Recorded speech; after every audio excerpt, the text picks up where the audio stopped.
Welcome to Network Capital TV. I'm Utkarsh, the founder and CEO, and today with me is Elvis. Elvis is a PhD scholar at Cornell, and he's somebody who combines research and entrepreneurship and innovation. So we thought of inviting him and learning more about what he's doing, career principles of building meaningful stuff in academia, and a few other things. Welcome to Network Capital, Elvis. Tell us a bit about who you are and what do you do today? Sure. Thanks for having me here, and thanks very much for the nice introduction. And first, I would like to give a short introduction about myself. My name is Elvis, and as you can tell, I'm a Chinese, so it's definitely not my real name, but I go by Elvis, so just call me Elvis. So I will be the only Elvis from China. And I am actually, I'm currently pursuing my PhD at Cornell University, and I'm actually in my fifth year doing a PhD in mechanical engineering. And my work was primarily dealing with CO2 conversions. So in the past, I was trying to convert CO2 into sustainable fuels with the energy input by the sun. And during COVID, I also do some shift my work to deal with the COVID-19. Yeah, that's the brief introduction. Wonderful. So what's the larger thesis of your PhD? Why are you pursuing what you're pursuing? Sure. So my PhD is actually, the focus for it is to reimagine CO2 emissions as an opportunity rather than a liability. That's the major piece. The reason I'm pursuing this is because I have a very long history and track record in the training in renewable energy field since my undergrad. And I actually, in my middle school study, during one of, if I can recall this right, during one of my chemistry classes, my teacher was teaching me there are scientists there trying to use solar to split water into hydrogen and oxygen. And back then I thought, okay, this is a pretty cool idea. If this can be achieved, we can just use solar, which is an inexhaustible power source to human civilization, to generate hydrogen fuel from water, which is everywhere on the planet. So that idea was a spark. So inspired by that, I choose to study renewable energy throughout my undergrad in China, my master's in Canada and the States, and also during my PhD, I had the opportunity to work on the really cool project to think of the waste CO2 emissions, not as a bad thing, but as a good thing to generate some good stuff from it. Yeah, that's it. How about your early childhood? Were you always interested in this particular field of research? How did you want to know that your career should take this direction? That's a really good question. Actually, during my childhood, I had no idea of what I'm going to do in the future. And my only dream was that I can, because a little bit of background information about my childhood. I was born in a very, very small village in China. And my parents never finished high school. My grandparents never finished, primary school. So I had no guidance, zero guidance from any of them. Really firmly in the power of education, even though they never received that education. So I didn't know what I'm gonna do in the future, but I know I have to take classes, have to perform, get really good performance in school, so that I have the opportunity to step out of my village and then to get access to the opportunities outside. And then during, as I mentioned, so during that process, during the primary school education, middle school education, and high school education, I'm going to find, okay, I'm interested in science. And then during my undergrad training, I choose the major of energy power engineering. And in that major, I receive a lot of fundamental training in that in the disciplines related to energy power and renewable energy. And then I discovered after my undergrad, I need to learn the best stuff from overseas. So I went to Canada first, because Canada is one of the few places who can provide full scholarship to master's students. And in the States, it's mostly self-funded for masters. So I wanted to do a master's first. And then I went to Canada, do a master's. And then during that time, I condensed the 2-year program into one, and then spent 1 year in Canada and the other half at MIT, because I know, okay, in the States, they're the best economy. They have the best science and technology. And then when I moved to the States, I discovered, okay, this is the place I want to pursue my future study. So that's, where I am. And I hope this explains why I choose this path. It's inspiring, I mean, your parents must be so proud. I mean, they could not get much education, but you're here about to become a professor or completing a PhD, and also taking leaps and bounds in the entrepreneurship space. Elvis, when you were thinking about your master's, you could have taken up a job, you could have started doing independent research, you could have become an entrepreneur. Why do a PhD? Was there a particular problem that you kept thinking over and over again? And what we're trying to understand through this question is that who should really pursue a PhD and who should not? Okay, yeah, I think that's a very important decision as well. I know people do their PhD. Some of them they don't think that well, and then they step into a PhD, and then after that they regret about the decision, because PhD in the U.S. system is around 5 years minimum. Some people take 6 or 7 years. So there's really huge commitment. So for people who are considering doing a PhD, I would suggest first, you need to ask yourself if this is something you're really interested in, because 5 years is not a short time.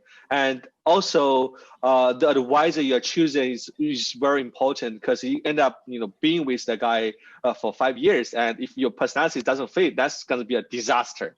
So looking back to my decision of pursuing a PhD, I think this relates to my dream of wanting to be a professor.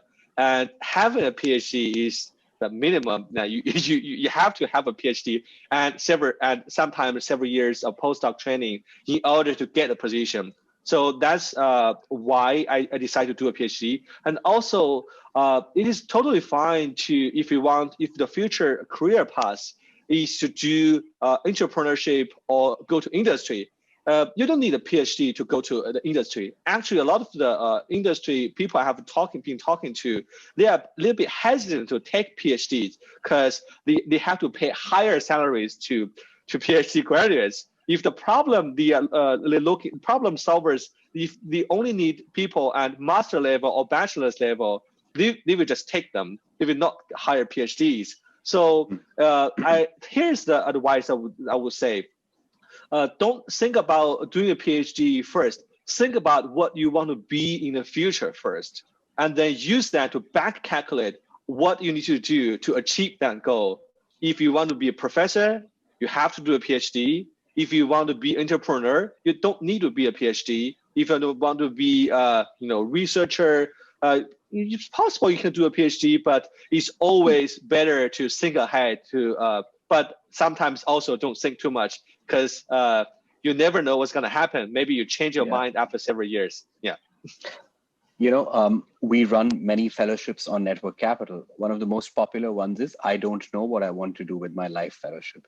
Because this question, keeps coming back to us. Even when we have multiple degrees and we worked a lot, we still try and figure out what step should one take. And it seems to me that you did want to become a professor. And when you finished your master's, it seemed like the logical step. But walk us through any change that has happened, or what kind of change happens in a period of 4 to 5 years while pursuing the PhD. Because passions change, curiosities change, but PhD is a very specific question that you pursue. So how do you balance your curiosity with focus? That's a very good one, actually. I think so. Throughout my PhD, during my training at Cornell, I have the opportunity to not only get training scientifically, but also, since my project has been commercialized by my advisor, so I had the opportunity to see how this process works.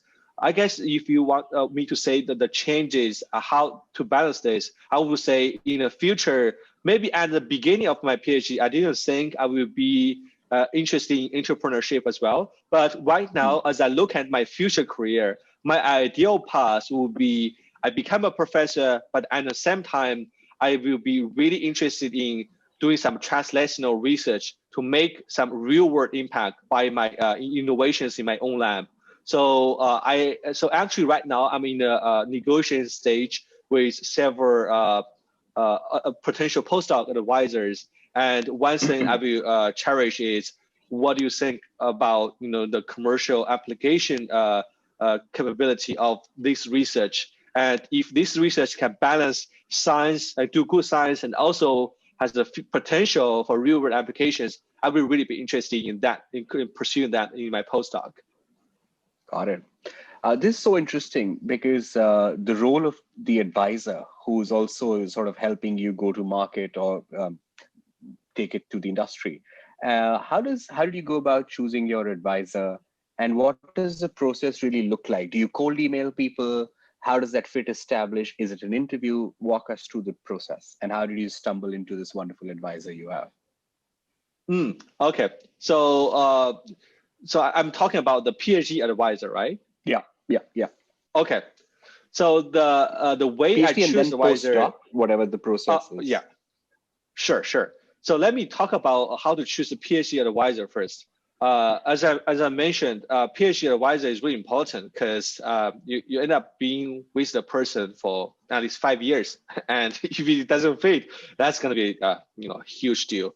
So the way I choose advisor, first I will look at the research project, the current active research funding he or she is having. And then by looking at the project, I will have some estimation about what I'm gonna do if I join the group. And also it's very important to listen to connect to, if I'm really interested, just get connected to the alumni from the group. Listen to what they are saying about this advisor. Because if you talk to the current group members, so if the advisor is very pushy, they might not be that honest with you. Talk to the previous alumni who already graduated, and then look at where they end up being. So the way I choose my advisor is, I look at the group alumni, and some of them become professors, and some of them also are doing research in national institutes or national labs. But some also have the flexibility to do some entrepreneurship, to start their own companies or go to management consultants. So as a person who really likes flexibility, this looks like, okay, this is a perfect match for me. And also by looking at the project, this project also interests me. And most importantly, after talking to an advisor, okay, the project is also it. So I think these qualities, the research itself, and also the career tracks of the previous alumni and the comments if they have about the advisor, and then to see whether you have a percentage match. That's the way I choose my PhD advisor. And also a very small tip. Since I was in Canada for a while, I know Canadians are usually really nice. So my advisor at Cornell, he's a Canadian American. So that's the reason I also choose him. And since I also have some Canadian background, I did a master's there. So he knows the institution is also a pretty good one. So I think that also my Canadian background also plays a role in that.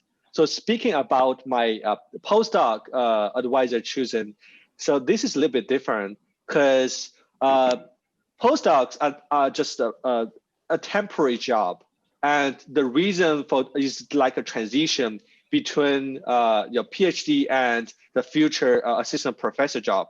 And during that stage, I think the most important thing is first, it's better to have a slightly different focus than your PhD.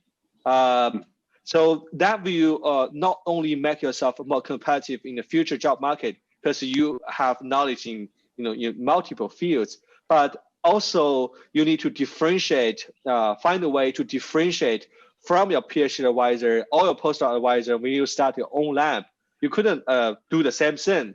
So by doing training in a different lab with a different focus, you have the opportunity to blend different projects together and come up with some idea of your own.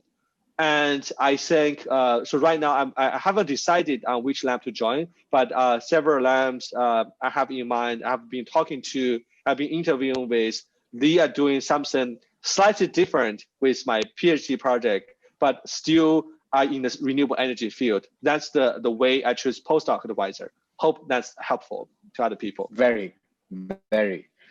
So now comes to the very interesting PhD that you've had. 5 years have been adventurous. Talk to us about how a day in your life really looks like today and versus how it used to look like when you started. And what we're really going to trying to get is to understand how your project has evolved and now how did you really take it to market? But in phases, that's a very long story. Talk to us about your day in your day and how it's evolved first. Yeah, sure. So currently, due to COVID, the daily life is a little bit different than the norm. But speaking about the daily schedule, we usually make plans in the morning about what I'm gonna do, or either experimental plan or writing plan, and then either go to lab or continue writing. And since I mentioned this is the last year for my PhD, so the majority of my time right now has shifted to writing a lot. So previously I was in the lab a lot to try to get some results. So right now I already have the results. I can keep writing for research papers. And speaking about the beginning for the PhD, at that time, things were really different. I was allocated by my advisor to several projects at the same time. And in addition to doing CO2 conversion, I was also doing some biomedical diagnostics. And that two projects, they are not relevant by any means.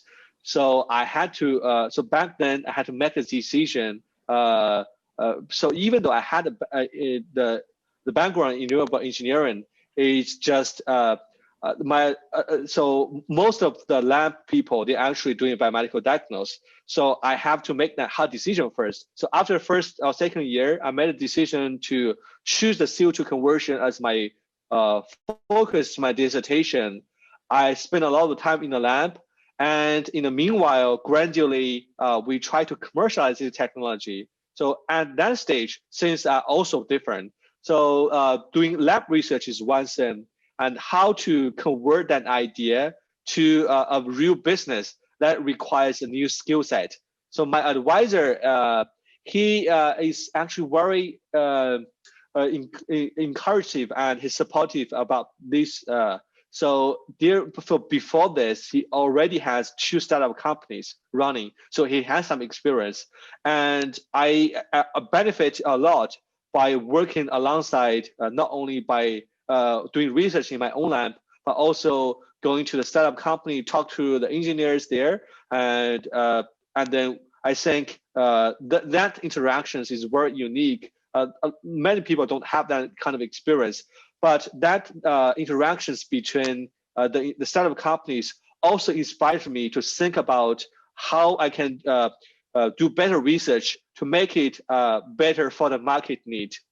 So I think this is a very interesting journey for my PhD. I had an opportunity to dive into multiple projects of different disciplines, and then in the meanwhile work alongside with the people in startups and to know how to move a product from a lab to the market.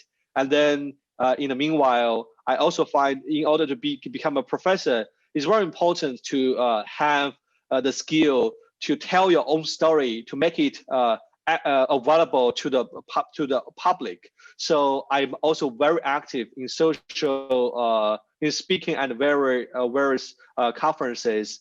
Actually, this year, I will be speaking at a summit called Post-COVID Summit. I was invited by the late former president of France to talk about the innovation potential in the post-COVID world. So I guess this kind of experiences shape my PhD to a very unique experience, hand training in scientific research and commercialization, and also public speaking. And I think these skills are very important if I start my own lab starting my own career in the future. Yeah, that's it. I think you're muted. So what is the market need? Why does your research matter? Oh, yeah, that's a good one. The research need is currently, according to the latest statistics, at least 7 of the 10 largest economies in the world, including China, Japan, the all place should be carbon neutral by the middle of this century. And in order to be carbon neutral, you have to have some technologies to either capture the carbon emissions in the atmosphere. But after capture the carbon, you need to think about what to do with it. So our way is we look at carbon not as the same we need to deal with, but the same we can generate some economic values. For example, for my research during my PhD, I'm trying to use solar energy to convert carbon emissions into sustainable fuels such as methanol or ethanol. So by doing that, the only energy input is the solar, and then the energy output is the methanol or ethanol, which can be used to power vehicles. So this is the market need. There's a problem we have to solve, but in the meanwhile, we can generate some good products by solving that problem. So that's, I always want to say, it's my vision for the world to see CO2 not as a liability, but as an opportunity. And I'm also glad a lot of people, both in academia and in entrepreneurship, they all agree on that vision. You work at the intersection of mechanical engineering and chemical engineering, right? So talk to us about how your research is interdisciplinary in nature, and what are the advantages of multiple fields colliding, coinciding with each other? Sure. So my PhD field is in mechanical engineering, but as you can tell, this project sounds like very chemical. So I have to use I understand my own expertise is in designing better reactors, designing better sense for light to transfer. So I have my own expertise. So I don't compete with chemists or chemical engineers, since there's no way I can compete with them. We have different trainings. So during my PhD, there are people who do CO2 conversion. A lot of them are actually chemists, and I don't compete with them. I collaborate with them. I bring my own expertise in reactor engineering, and they have better expertise in catalyst development. So and also we work with sometimes also with material scientists. They supply the materials to us, and then we put that into our platform to test. So recently, there is also a trend to use machine learning to help better discover catalyst materials. So right now, we are also thinking about collaborating with computer scientists for the same goal of converting CO2 into more sustainable fuels. So I would say interdisciplinary research is unavoidable if you want to do some good research currently. And one field, the knowledge from one field is definitely not enough. And for my case, I am from mechanical engineering background. I need to collaborate with people in chemical engineering, in materials engineering, and sometimes in computer science. So it is really important, at least for STEM disciplines, you need to collaborate with other people to see, maybe they have a different angle to see the problem. And then by working with the different people from different disciplines, some wonderful ideas can be generated. This seems like it has been a lot of fun collaborating, learning with others, combining various disciplines. Talk to us about the challenges of pursuing a mammoth PhD. What are the most difficult, most frustrating, most challenging aspects? What should people know? And how did you navigate them as and when these problems occurred?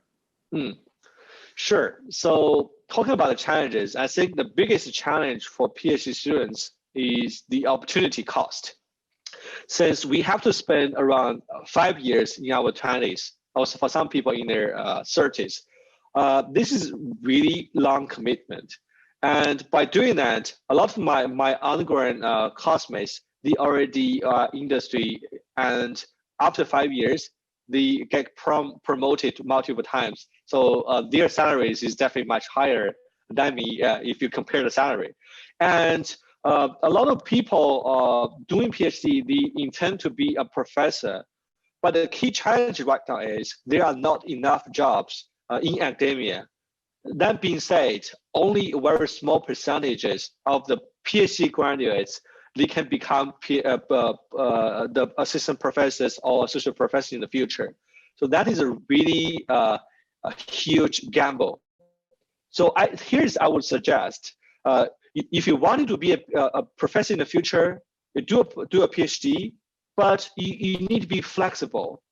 If, for example, we never know there's going to be COVID, but COVID-19 also affected the vacancies in academia. Because of COVID-19, a lot of schools just cut funding, they just freeze the recruiting. If that's the case, a lot of the PhDs or postdocs, they will never have a chance to become a professor.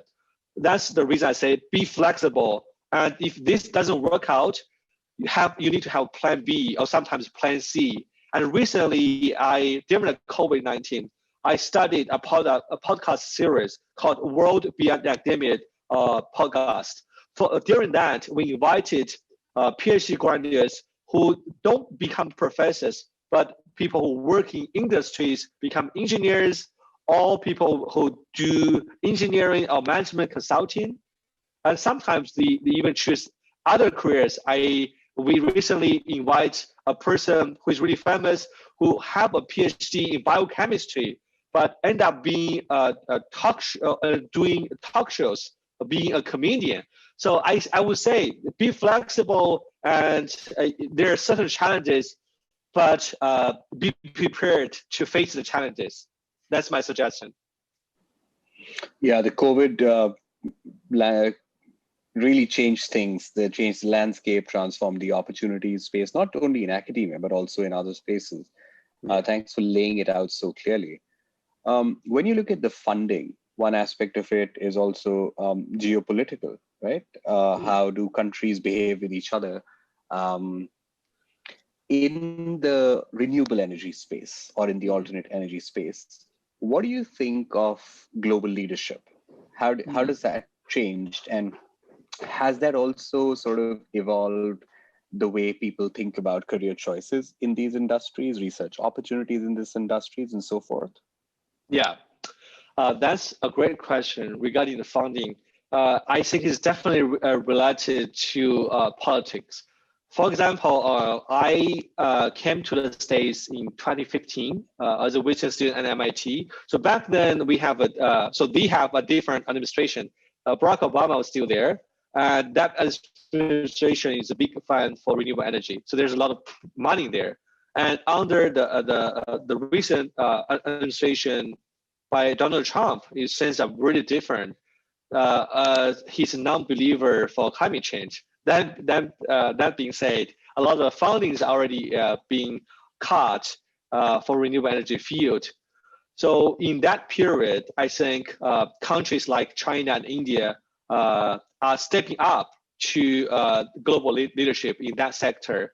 But right now, as the new administration, the Biden administration, I think they are trying to, they already rejoining the Paris Climate Agreement. And I'm pretty confident in the near future, U.S. can regain the global leadership in renewable energy field. But what I want to say is we are not competing with each other. For example, China and the U.S. and India, we need to work together to solve global warming, because this is a problem not facing one single country. This is a problem facing human civilization. And for all the countries, we should just put aside our differences and our politics, because we face a common challenge. And who becomes the global leader in this sector really doesn't matter to me. We need people to work together to tackle this problem together. That's incredible. Sam, thanks for laying out internationalism and the power of collaboration so clearly. In fact, if we look at the innovation, how the Genome Project took place, and how social networks have evolved in the academia while pursuing complex challenges, I think there's a lot more of open innovation and collaboration, and we actually need even more to address the current crisis. Have you collaborated with people from different, say, cultures or different countries? And what kind of frameworks are available? What kind of opportunities can PhD students look forward to when it comes to working with other countries and cultures and complex problems?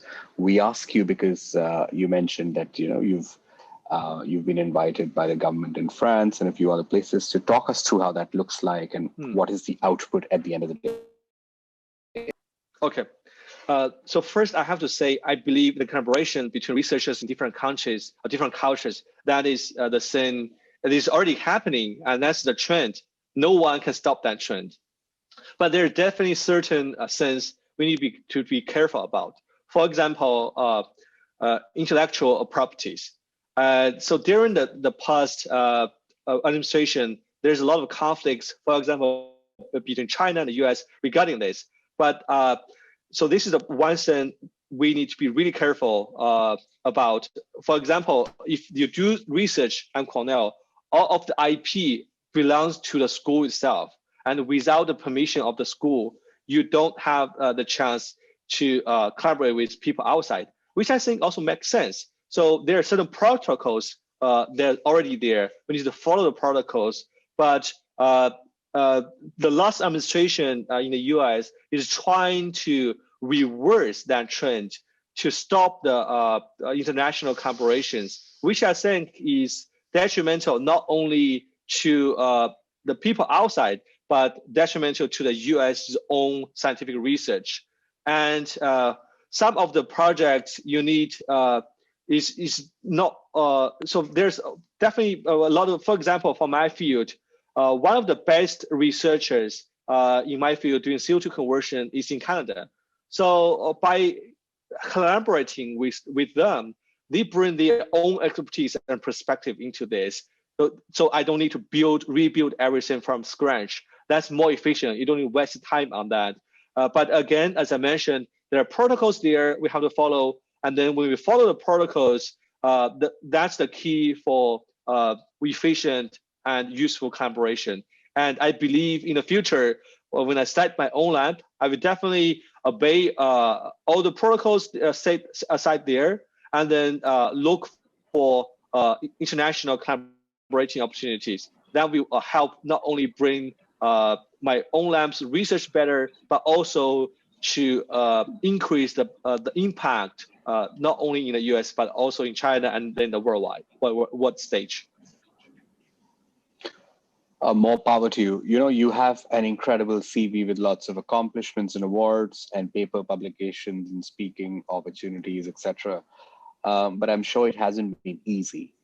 Could you talk us through some of your failures and what you learned from them, and what advice do you have for people grappling with failures? Oh yeah, that's a very good question actually. So I actually have many more failures than successes through my way of education. So and I have a lot of struggling moments. For example, during my high school, and then there's national college entrance exam in China. I wanted to be a student at Tsinghua University, but it never got in. So that's the one failure. But again, in my life afterwards, there are just so many numerous failures I faced. For example, there's one fellowship, very prestigious fellowship in the energy field in the US. I think last year, I also won the honorable mention. They choose, so originally they usually have 3 national winners, but last year they only have 2 winners. And unfortunately, I ranked the 3rd. So this is just one of the failures I had. There's just so many there. So my advice would be, if you have the failure first, you need to reflect to think about the reason why you fail. And then here's the thing, fail and just, if you fail, try again and then fail better. Eventually, who knows, if you try multiple times, you might win that. And if you never try, you have a zero chance of winning. So try and then learn from the failures. That's my advice. Yeah, pain plus reflection equal to progress. I think Ray Dalio says that. And it's so true for academia because you spend all your time in lab. And we on Network Capital tell people to be more experimental and more scientific about their careers, conduct a whole bunch of experiments. So it's lovely to hear a scientist talk about using this methodology for careers. When you look at your entire life, I think by many standards, if not all standards, you've done incredibly well. Who have been some of your mentors? How have you found them? And what kind of a role have they played in your life? I think mentoring is really important. Actually, as I mentioned, I'm a first generation student. So I don't get a lot of guidance from my family, but my family's belief, especially my grandmother, she never finished primary school, but she believed so firmly in education. So I get a lot of encouragement from her. And so she's the most important mentor for me. Even though she knows nothing about my field, about my education, she never actually went out of my city. But here I am in the States, but she's still providing some useful mentorship to me.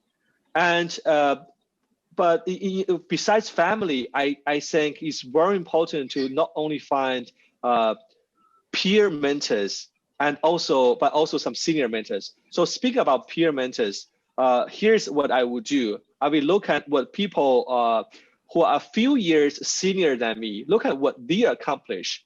And then so that I know if I want to become some person like him or her, here are the things I need to do. Here are the programs I need to apply. And then just talk to them. You'll be really surprised. Some people, they are really nice to share advice with you. So find the peer mentors who are a few years senior than you, and then speak to them, try to get their help. And if possible, when you see something that could be useful to them, speak to them about that opportunity. Just try to give back as well, so that by that process, you forge a very sustainable peer mentoring relationship. And then in addition to peer mentoring, talk to the people who are very senior in the field. That's also really important. For example, advisors, and not only your PhD or master's or postdoc advisor, but also people maybe in the same department.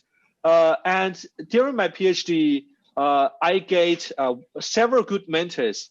They are not my PhD advisor. They are not on my PhD committee, but they are really willing to share the experience and sending multiple real reference letters for me. So I think family mentoring is one thing, and peer mentoring and mentoring from other people who are very senior, that's the key benefit I benefited from this group, from this process. And in the meanwhile, I think it's really, really important to speak about your own experience. If you become, a little bit senior, you have something to mentor other people. For example, during my PhD, I had the opportunity to mentor three undergrad students, and during that mentorship process, I helped them look at their essays, and then they later on pursue their PhDs. They won some very prestigious fellowships. So I'm really happy for that process. And then we not only become mentor-mentees, but friends. And besides that, I recently actually published an article on a mentor on Cell Press. So in that article, I talk about how I navigated all the hardship from a first-generation student in rural China to pursue a PhD in Ivy League school in the US and to land on the Forbes 30 under 30 and receive several other accolades. I think it's really important to share your experience so that people who were in the same boat as you, they know, okay, this is a role model there. We can also be successful. So some people, they are just hesitant to try. They are not brave enough. They don't know there's opportunities out there. But I think the information, the access to information is really important. Look at people who were similar to your background and who achieve great sense. These are the best examples to inspire them to be better and to achieve more. So this is my advice to them. What a fantastic piece of advice, I must say. Just like to wrap up, when you look at your life, how much of it is luck? How much of it is hard work? And what advice do you have for prospective applicants, scholars, entrepreneurs to enhance their luck, get more lucky? Yeah, so luck and hardship, I think these are both really important. So telling you about a very personal story, when I was in my master's, I have a very good advisor who agreed that it's a 2-year master program, but if I work hard, I can finish up everything in 1 year and I can spend the other half to go do whatever I want. So I was really lucky to have that kind of advisor. So that's the reason I finished in 1 year in McGill in Canada and then spend the other half at MIT. But here also comes the luck part. The person who invited me to MIT is a very famous advisor. I think he's the fellow of National Academies of Engineering in the US, who is the top guy in the field. I was really lucky to get him invite me there. But during that process, he passed away very suddenly. So back then I was thinking, okay, I was really unlucky. He invited me to be a visiting student in his group and he passed away. How can I do with it? So that's the thing I want to say. If you have this kind of problem, which is not due to you yourself, you need to adapt to that really quickly. So after that happened, I spoke to some other professors in the department, and luckily, one or two of them agreed that, okay, you can come, but you can come only for 3 months, and then let's see how it goes. And after 3 months of hard work, I earned the opportunity to stay there longer. So I would say you can never rely on luck or hard work only. So sometimes you have to have both of them. But if you just face very sudden incidents, for me, the case is a little bit extreme. But these things, they can also happen to you. But when it happens to you, don't feel you are the most unlucky person in the world. You need to be really resilient and then to look for options, because they already happened. You are already unlucky. Think about how you can convert that condition to something that you can control again. Yeah, so this is my advice. Yeah, transforming adversity to advantage. In fact, we have a podcast by a Harvard Business School professor, Laura Huang, on exactly this subject. I think you'll enjoy listening to her and she to the story. Thank you so much, Elvis. It was a delight talking to you, learning about your schedules, your research, how you're going about this, how you transformed your life from having no access to quality mentors to basically serving as mentors to many as you advance to become a professor and an entrepreneur. We look forward to being in touch and hopefully doing a round 2 when you start your postdoc or your company or any such adventure. All right. Thanks so much for having me here to have the opportunity to speak to you. It's really a long time since we last met. Back then, things was really different. But let's just keep resilient. COVID-19 is a big unlucky moment for the humankind, but let's try to convert that into some good opportunities. Yeah, I love that. I think your fellow academic and trader, Nassim Nicola Taleb, says, right? Let's all try to become anti-fragile, where catastrophes strengthen us. I think your research has clearly proved that you've become more anti-fragile, and hopefully others listening to you get inspired to do the same. Elvis, thank you so much for your time, and talk to you very soon. Talk to you soon. Thank you for coming here. I really appreciate it.